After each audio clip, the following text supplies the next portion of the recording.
నమస్కారం ADB news కు స్వాగతం. ముందుగా హెడ్లైన్స్.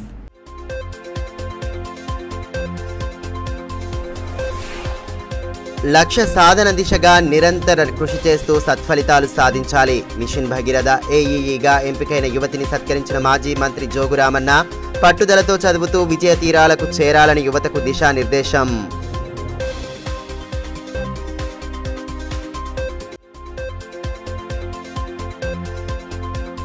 దళిత బస్తీ లబ్ధిదారులకు మొదటి పంట సహాయం పెట్టుబడి చెక్కులను అందించిన బోత్ ఎమ్మెల్యే. దళితుల సంక్షేమాన్ని కాంక్షించి గత బీఆర్ఎస్ ప్రభుత్వ హయాంలో అనేక పథకాలను అమలు చేసినట్లు స్పష్టీకరణ.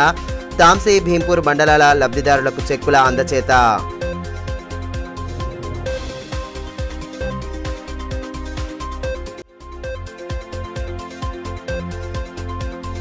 జిల్లాను వీడని కుండపోత వర్షాలు, ఏకధాటి వానలతో స్తంభించిన జనజీవనం.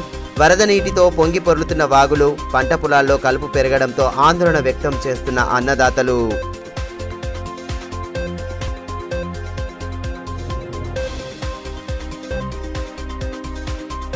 యువత కష్టపడి చదువుతూ నిర్దేశిత లక్ష్యాన్ని సాధించాలని మాజీ మంత్రి జోగురామన్న సూచించారు. ఇటీవల విడుదలైన ఏఈఈ ఫలితాల్లో మిషన్ భగీరథ ఏఈఈగా ఎంపికైన పట్టణానికి చెందిన గోస్కుల విజయను ఘనంగా సత్కరించి అభినందనలు తెలియజేశారు.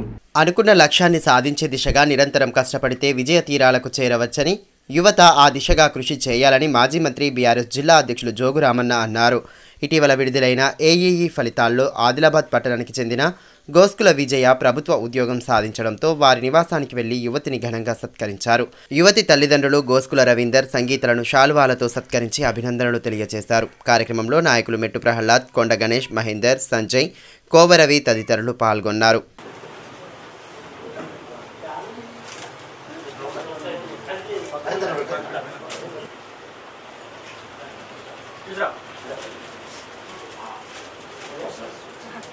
ఈ మేరకు మాజీ మంత్రి జోగురామన్న మాట్లాడుతూ గత బీఆర్ఎస్ ప్రభుత్వ హయాంలో విడుదల చేసిన నోటిఫికేషన్లో భాగంగా అనేక మంది అభ్యర్థులు ఉద్యోగాలు సాధించారని అన్నారు. అనుకున్న లక్ష్యాన్ని సాధిస్తామన్న పట్టుదలతో కష్టపడితే విజయం దరి చేరుతుందని స్పష్టం చేశారు. లక్ష్య సాధనలో విజయవంతమైన వారిని స్ఫూర్తిగా తీసుకుంటూ మరింత ఆసక్తితో చదవాలని సూచించారు.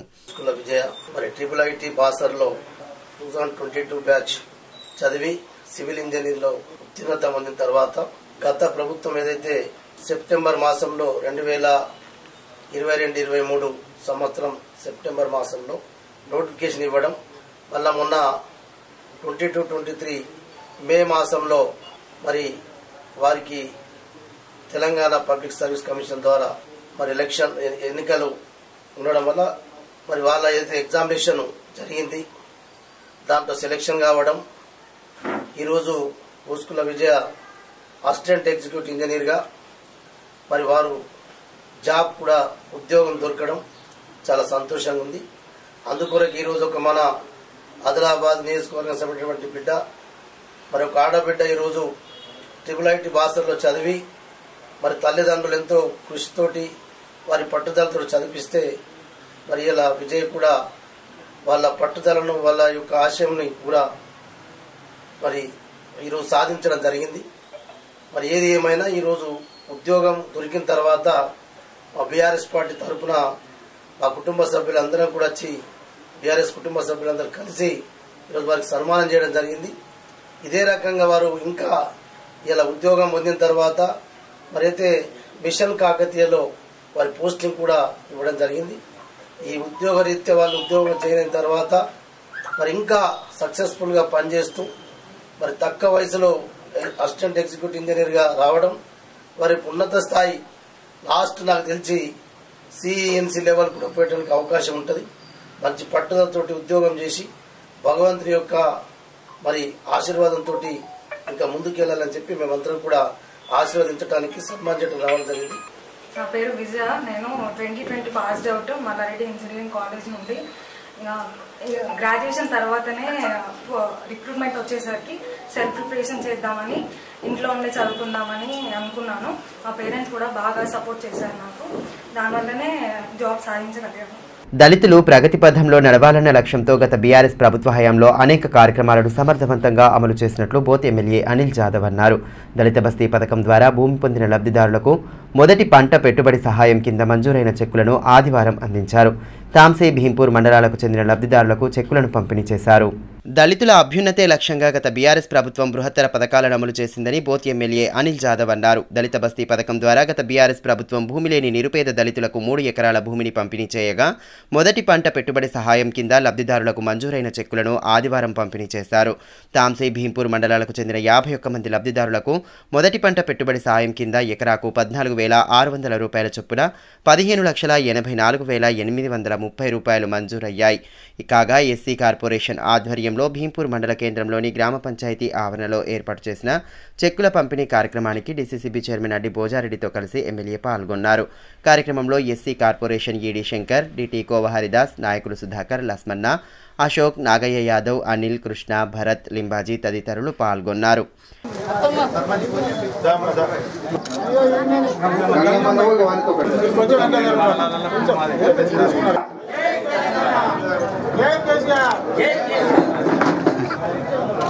ఈ మేరకు బోత్ ఎమ్మెల్యే అనిల్ జాదవ్ మాట్లాడుతూ దళితులు ప్రగతి పథంలో నడవాలన్న సదుద్దేశంతో దళిత బస్తీ వంటి పథకాన్ని మాజీ ముఖ్యమంత్రి కేసీఆర్ ప్రారంభించారని అన్నారు. దళితులు అన్ని రంగాల్లో అభివృద్ధి బాటలో నడవాలన్న లక్ష్యంతో పథకాలను సమర్థవంతంగా అమలు చేశారని గుర్తు చేశారు. నియోజకవర్గ అభివృద్ధికి శాయశక్తిలా కృషి చేస్తున్నామన్న ఆయన నూతనంగా ఏర్పడిన మండలంలో కార్యాలయాలు లేక ఎదుర్కొంటున్న ఇబ్బందులను అసెంబ్లీలో ప్రస్తావించినట్లు తెలిపారు. కరంజీ రోడ్డు నిర్మాణం త్వరలోనే చేపడతామని భరోసా కల్పించారు. కాగా ఎమ్మెల్యే ప్రసంగిస్తున్న సమయంలోనే విద్యుత్ అంతరాయం కలగడంతో స్పందించిన ఆయన బీఆర్ఎస్ ప్రభుత్వం అధికారంలో ఉండగా 24 గంటలు కరెంటు ఉండేదని చలోక్తులు విసరడం ఆకట్టుకుంది. ఏదైతే ఈ గ్రామాలు పిప్పలకోటి, తాంసిక్కే, ఆర్లి మరియు సావర్గాం, కప్పర్లో కూడా ఒక్కొక్కటి ఉన్నట్టున్నది. కాబట్టి ఈ యొక్క కార్యక్రమంలో పెట్టుబడి సాయం పంపిణీ యొక్క కార్యక్రమంలో ఏదైతే గత ప్రభుత్వంలో గౌరవ పెద్దలు మన మాజీ ముఖ్యమంత్రి అయినటువంటి తొలి ముఖ్యమంత్రి తెలంగాణ ఎవరంటే అందరికీ యాద ఉన్నది కేసీఆర్ సార్ అంటారు. కాబట్టి ఆ కేసీఆర్ సార్ ఇంత మంచి పథకాన్ని దళిత బస్తీ ఏదైతే 3 ఎకరాల పంపిణీ కార్యక్రమం వేరే తాలూకులో ఆడ భూములు దొరకదు. ఎక్కువ పంపిణీ అయ్యేది ఇంతమంది భోజనాడు అని చెప్పినట్టు భీంపూర్ మండలంలో ఎక్కువ పంపిణీ జరిగింది. ఎందుకంటే ఇక్కడ భూములు అందుబాటులో ఉండటం వల్ల మీకు 3 ఎకరాల భూమితో పాటు పెట్టుబడి సాయం కింద ఒక్కొక్క ఎకరానికి 14,600 రూపాయలు. వాటితో పాటు బోరు బావి కానీ, కరెంటు మోటార్లు కానీ, కరెంటు సౌకర్యాలు అన్నీ కలిపి మీరందరూ కుటుంబంతో అందరూ చల్లగా ఉండాలి, మంచిగా పంటలు పండించాలి. ఆ పంటలు పండించినటువంటి మన కుటుంబం నడవాలి, మన పిల్లలకు చదువులకు పెట్టాలి, ఆ విధంగా అందరూ బాగుండాలని చెప్పేసి గతంలో ముఖ్యమంత్రి కేసీఆర్ సారు దాంతోపాటు ఇంకా పెద్ద పథకం కూడా ఉండే కానీ ఇప్పుడు అది మునిగిపోయింది. ఎందుకంటే గవర్నమెంట్ పోయింది కాబట్టి దళిత బంధు కూడా స్కీమ్ ఉండే, దాంట్లో కూడా కొంతమంది అంటే వస్తుండే లైన్ అప్ చాలు చేయగానే దురదృష్టవస్తు ఇక మన కేసీఆర్ సార్ కూడా గవర్నమెంట్లో రాకపోయి ఆ స్కీమ్ కూడా రాకపోయి అడ్డే ఉండిపోయారు. కాబట్టి ఈ విధంగా ఎందుకు వేసిందంటే చాలా మంది అంటారు ఏమని, అరే దళిత బంధు కింద 10 లక్షల రూపాయలు ఇస్తారా, ఇంత డబ్బులు ఇస్తారా అని అంటారు.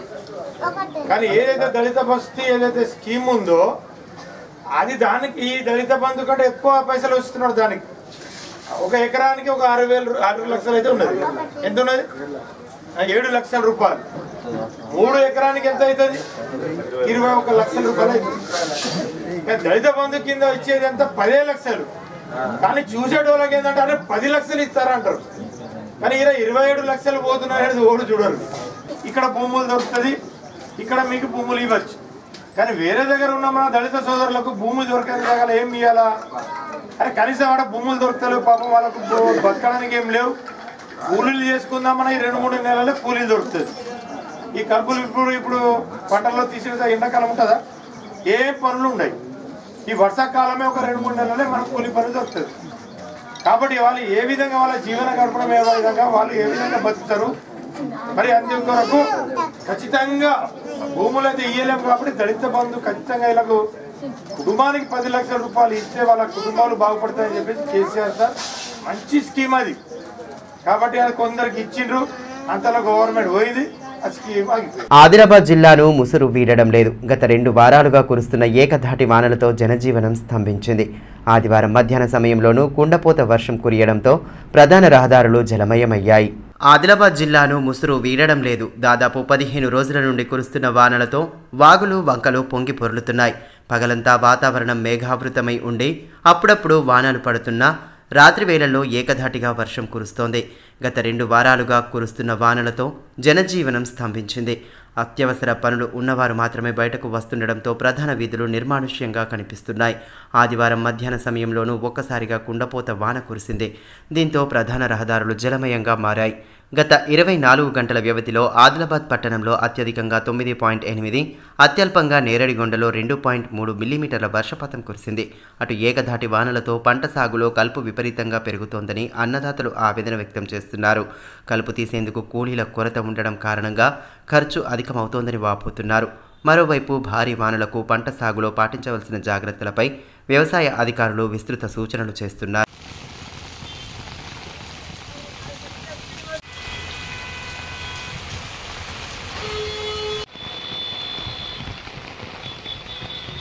ఆదిలాబాద్ ఎమ్మెల్యే పాయల్ శంకర్ జన్మదిన వేడుకలను ఘనంగా జరుపుకున్నారు. స్థానిక ఎమ్మెల్యే క్యాంపు కార్యాలయంలో అభిమానులు, పార్టీ నేతలు ఆయనకు జన్మదిన శుభాకాంక్షలు తెలియజేశారు.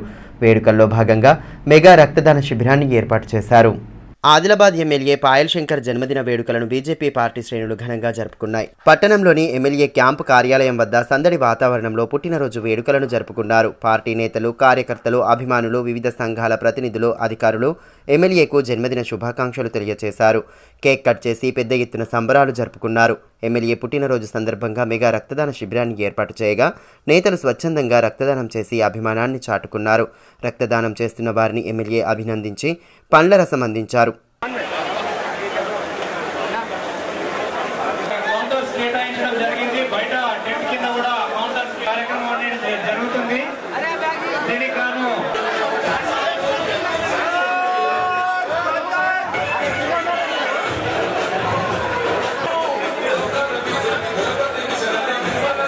ఈ సందర్భంగా ఎమ్మెల్యే పాయల్ శంకర్ మాట్లాడుతూ తన పుట్టినరోజున శుభాకాంక్షలు తెలియజేసిన ప్రతి ఒక్కరికి ధన్యవాదాలు తెలియజేశారు.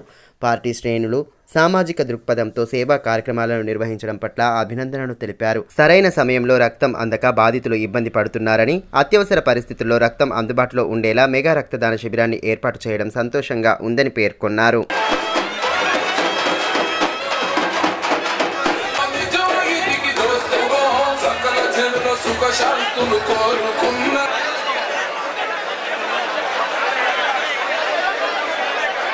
ఎస్సీ వర్గీకరణపై సుప్రీంకోర్టు ఇచ్చిన తీర్పుకు నిరసనగా తలమడుగు మండల కేంద్రంలో మాల సంక్షేమ సంఘం నేతలు ఆందోళన చేపట్టారు. రహదారిపై బైఠాయించి వర్గీకరణకు వ్యతిరేకంగా పెద్దపెట్టున నినాదాలు చేస్తూ హోరెత్తించారు. ఎస్సీ వర్గీకరణపై సుప్రీంకోర్టు ఇటీవల ఇచ్చిన తీర్పుపై మాల సంక్షేమ సంఘం నేతలు తీవ్ర అభ్యంతరం వ్యక్తం చేశారు. తలమడుగు మండల కేంద్రంలోని అంతర్రాష్ట్ర రహదారిపై ఆదివారం నిరసన వ్యక్తం చేశారు. రహదారిపై బైఠాయించి వర్గీకరణకు వ్యతిరేకంగా పెద్దపెట్టున నిరసన నినాదాలు చేశారు. అంతకుముందు గ్రామంలోని అంబేద్కర్ విగ్రహానికి పూలమాలలు వేసి నివాళి అర్పించారు. ఎస్సీ వర్గీకరణపై సుప్రీంకోర్టు ఇచ్చిన తీర్పు సరికాదని ఖండిస్తూ నిరసన నినాదాలతో హోరెత్తించారు. ధర్నాలో మాల సంక్షేమ సంఘం అధ్యక్షులు భూతదేవన్న, ఆనంద్, శ్రీనివాస్, వేణు, చంటి, క్రాంతికుమార్, రాజేశ్వర్, అవినాష్, రజనీకాంత్, నారాయణ తదితరులు పాల్గొన్నారు.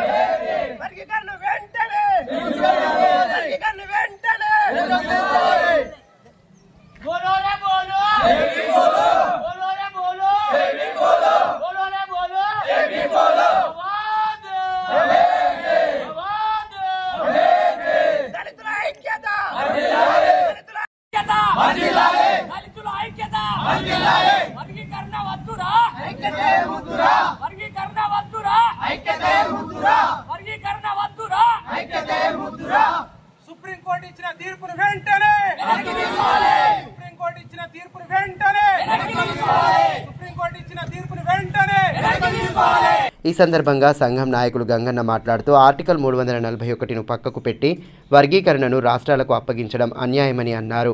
దళితులు కలిసి ఉన్నప్పుడే అభివృద్ధి జరుగుతుందని, వర్గీకరణ అంశాన్ని వెంటనే ఉపసంహరించుకోవాలని డిమాండ్ చేశారు. గౌరవ సుప్రీంకోర్టు మొన్న ఏదైతే తీర్పిచ్చిందో వర్గీకరణకు అనుకూలమని, రాష్ట్రాలు వర్గీకరణ చేసుకోవచ్చు అని చెప్పేసి సుప్రీంకోర్టు ఇచ్చిన తీర్పును మేము తీవ్రంగా ఖండిస్తా ఉన్నాం.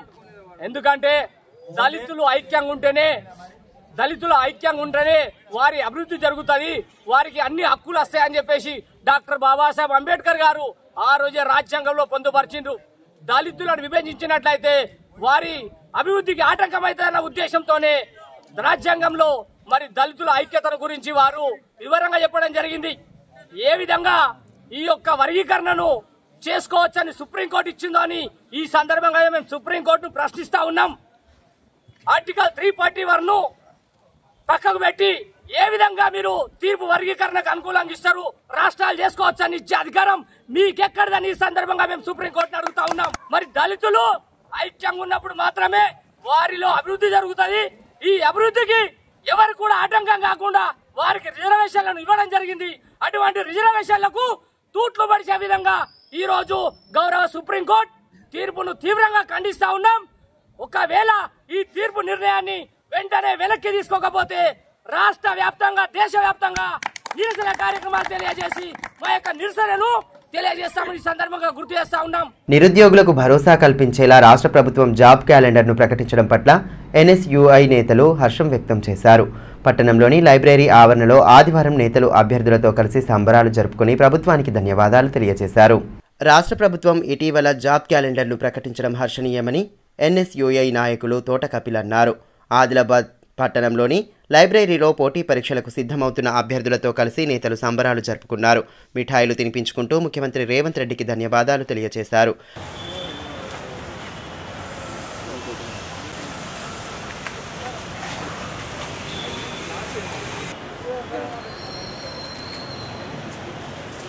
నిరుద్యోగులకు అండగా ఉంటామన్న హామీ ప్రకారం సీఎం రేవంత్ రెడ్డి జాబ్ క్యాలెండర్ను ప్రకటించారని నాయకులు తోట కపిల్ అన్నారు. నిరుద్యోగులకు భరోసాగా ప్రభుత్వం నిర్ణయం తీసుకోవడం పట్ల ధన్యవాదాలు తెలియజేశారు.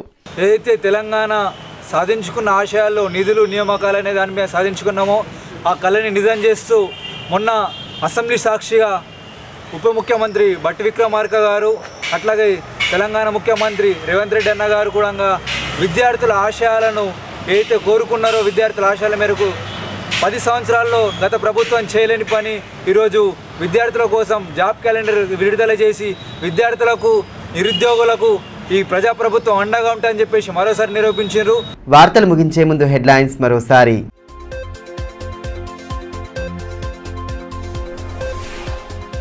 లక్ష్య సాధన దిశగా నిరంతర కృషి చేస్తూ సత్ఫలితాలు సాధించాలి. మిషన్ భగీరథ AEEగా ఎంపికైన యువతిని సత్కరించిన మాజీ మంత్రి జోగురామన్న పట్టుదలతో చదువుతూ విజయ తీరాలకు చేరాలని యువతకు దిశానిర్దేశం.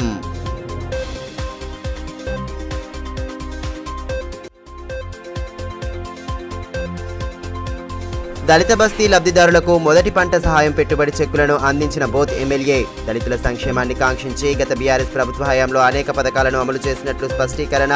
తాంసీ భీంపూర్ మండలాల లబ్ధిదారులకు చెక్కుల అందచేత.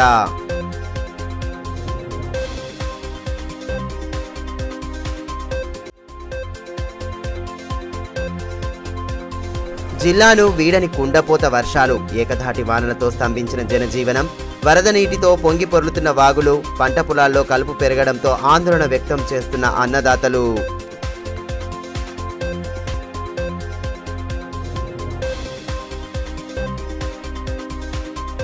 ఈ వార్తలు ఇంతటితో సమాప్తం. తిరిగి ప్రసారమయ్యే మరో బులెటిన్లో మళ్ళీ కలుసుకుందాం. అంతవరకు సెలవు. నమస్కారం.